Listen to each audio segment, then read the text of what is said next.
How about cyber warfare? We are constantly probed in the cyber world. Source of the attacks cannot yet be confirmed. North Korea is suspected of being behind it.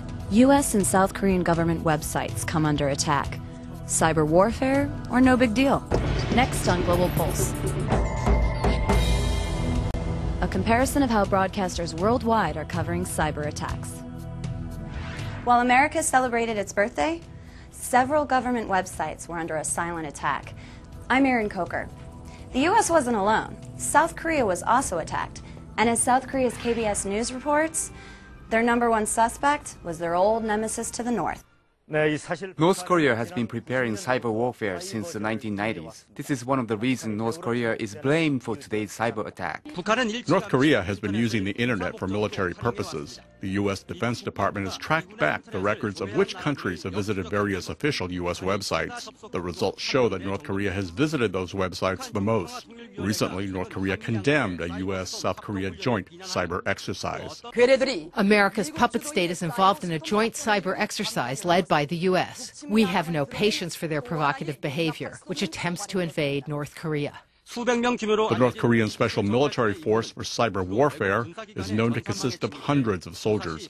Their duty is to freeze and interrupt websites of foreign military organizations by infecting them with viruses.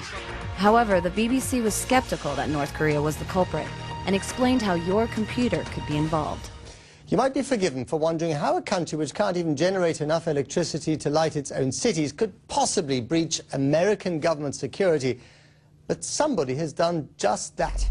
Investigators say the attacks have come from a botnet, a network of computers in homes and offices worldwide, perhaps yours or mine, which have become infected with a piece of malicious software.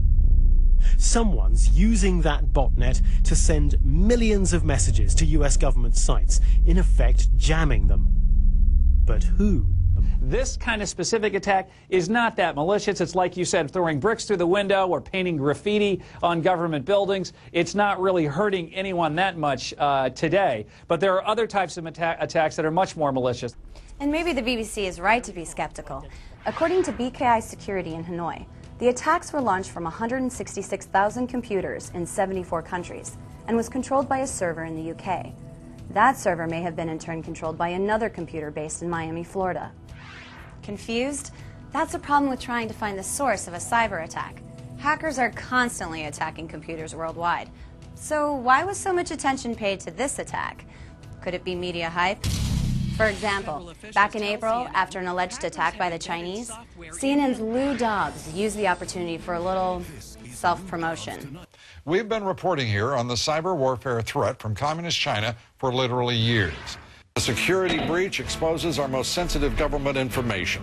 North Korea and Communist China could be declaring cyber war on this country. The Pentagon is investigating reports that Communist China hacked into the Defense Department's computer system. Yes, a rising threat to the United States that our federal government is apparently only now acknowledging and acting on. While Dobbs tried to raise fear, Russia's RT presented a report on cybercrime that sounded more like a PR video for Russian hackers. That mysterious Russian hacker, is he as scary as they say? The Russian police's cybercrime division has warned many times that Russian hackers are the strongest in the world, and it's extremely hard to catch a hacker red-handed. In the past few years, the U.S. has often fallen victim to Russian hackers.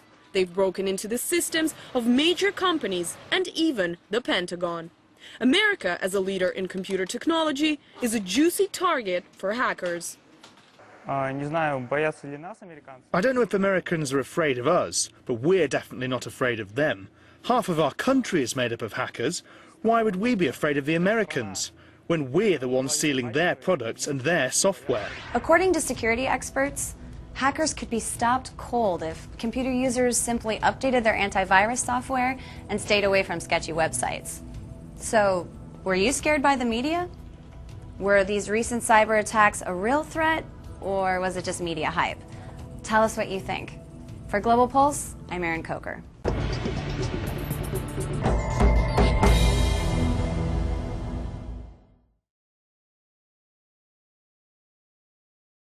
This program is brought to you by Link TV. for educational and non-commercial use only. Link TV is the only U.S. network dedicated to global and national news, uncompromising documentaries, and diverse cultural programs. Programs which connect you to the world.